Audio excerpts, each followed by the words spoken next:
আপনারা আকাঙ্ক্ষায় আছেন আর আমরা সাক্ষাতে ভগবান আমরা দেখছি। আমি দেখছি ভগবান, যে আমার ভগবান কোথায় আছেন, কে আমার ভগবান।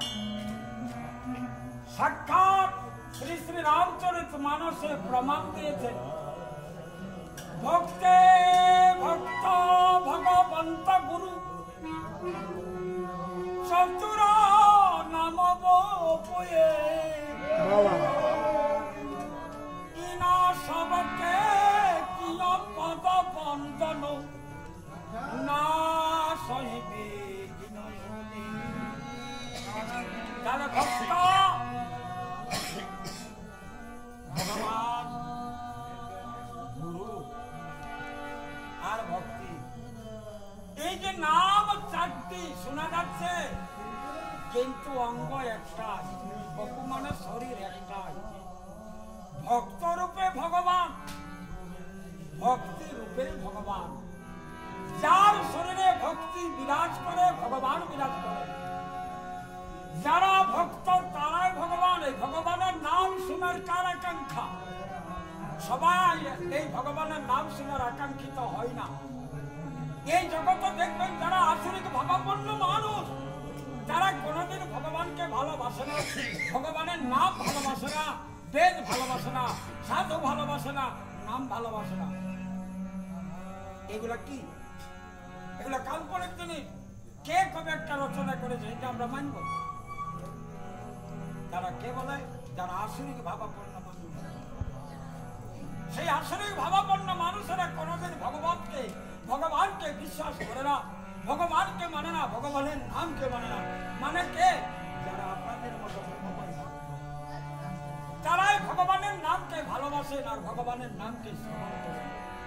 তাই যত যত সমস্ত ভক্তগণ আপনারা বসে বসে নামকে শ্রবণ করছেন, আপনারা আমার পক্ষে ভগবান। আজ আমি ভগবান দেখছি, আজ ভগবান আমি সাক্ষাতে পেয়েছি। ভগবানকে যদি আমরা জন্ম জন্মান্তর তপস্যা করি ভগবানকে পাবো না, তবে পাবো কাকে?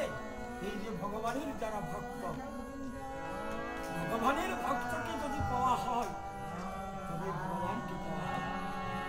এই জন্য ভগবান শ্রীমুখে বললেন, ভক্ত মোর মত পিতা, ভক্ত মোর গুরু, ভক্তকে নাম রেখেছে বাঞ্ছা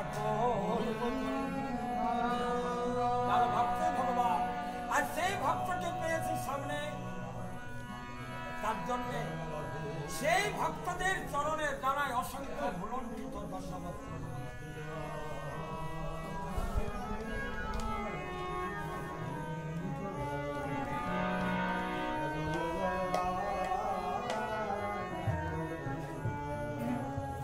এই যে নাম কলি কেবল হরি নাম ধারা, সুমিরি সুমিরি নর ভব সিন্ধু।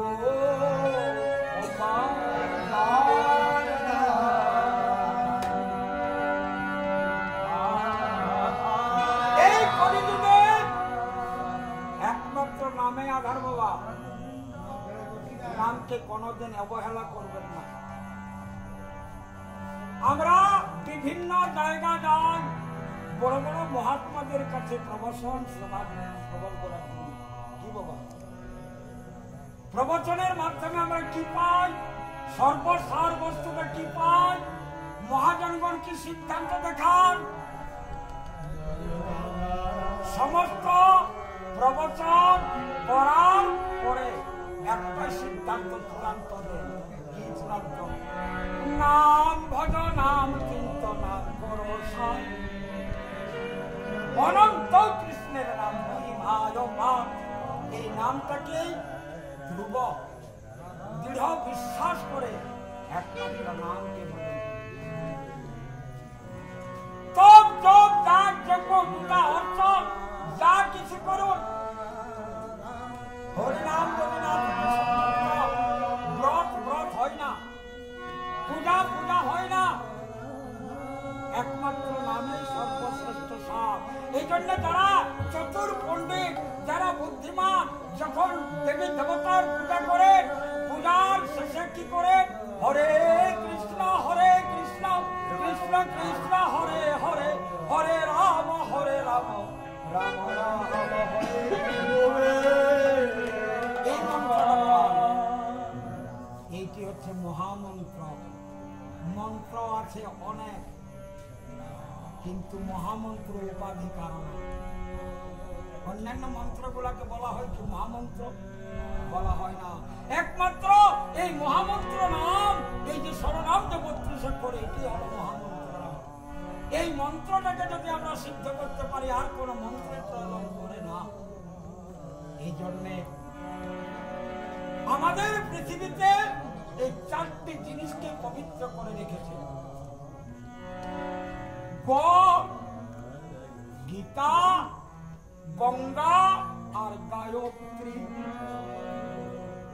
গোয়ে গীতা, গোয়ে গঙ্গা, গোয়ে গো মাতা, গোয়ে গায়ত্রী, গোয়ে গোবিন্দ। তাহলে 4টি আমাদের অতি পবিত্র। তার জন্য আমাদের কলিযুগ প্রবল অবতার শ্রীমন শ্রী চৈতন্য মহাপ্রভু যখন ছিল কলিকালে পৃথিবীতে,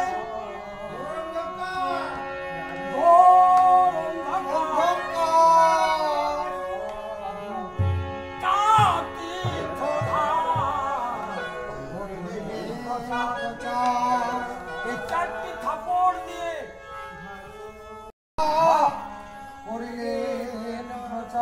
এই 4টি থাপড় দ্বারা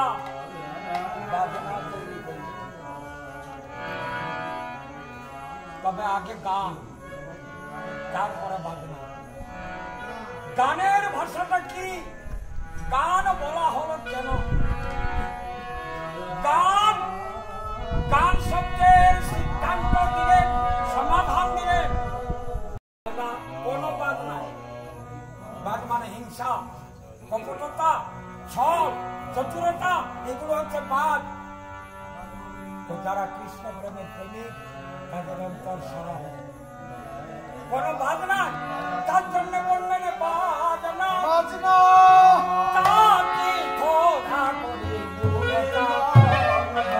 তাই এই 4টি থাপড়ের বাজনা কেমন বাজালেন আমাদের মহাপ্রভু? কার হাতে বাজতে হলো?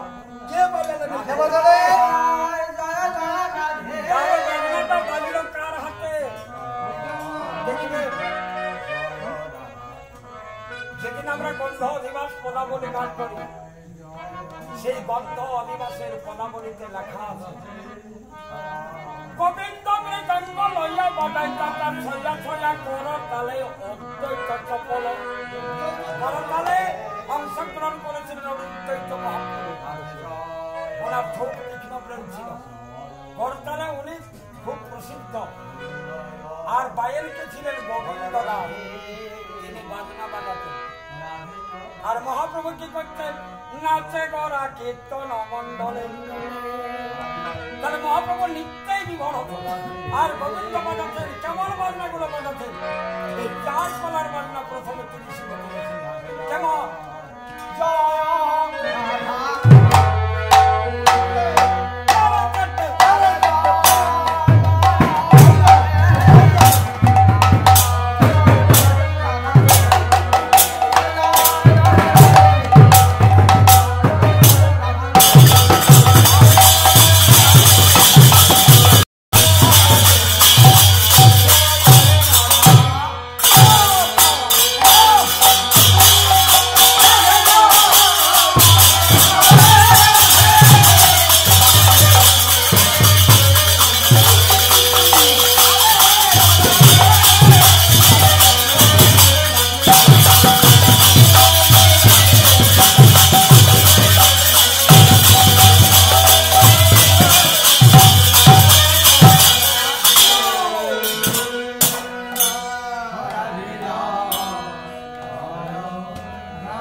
গোবিন্দের রূপ মাধুরী দর্শন করে কিরকম ভাবে দর্শন করেন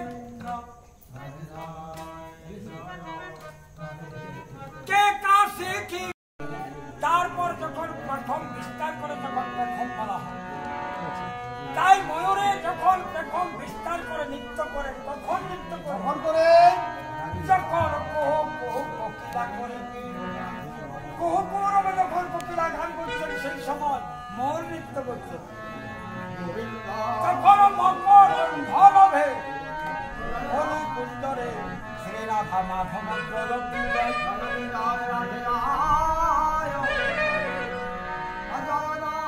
মধুর লালসাতে ভ্রমর ভন যখন সেই অবসরে রাধা গোবিন্দের রূপকে দর্শন করে কেমন দর্শন করে সারি সারি সারি সময়াহীন ঘেরে ঘেরে ফেরে মন্ডিত হেম জড়িতানি কোমর কোটমণি জলদামিনী শোভিত সারি সারি মানে মোটা মোটা ঘেরে ঘেরে মানে ঘুরছে না ফিরছে না গোবিন্দের রূপকে দর্শন করছেন কেমন হেম জড়িতানি হেমকান্ত মণি বলা যায় হলুদ বর্ণ হেমকান্ত মণিটি হচ্ছে হলুদ বর্ণ আর মরকত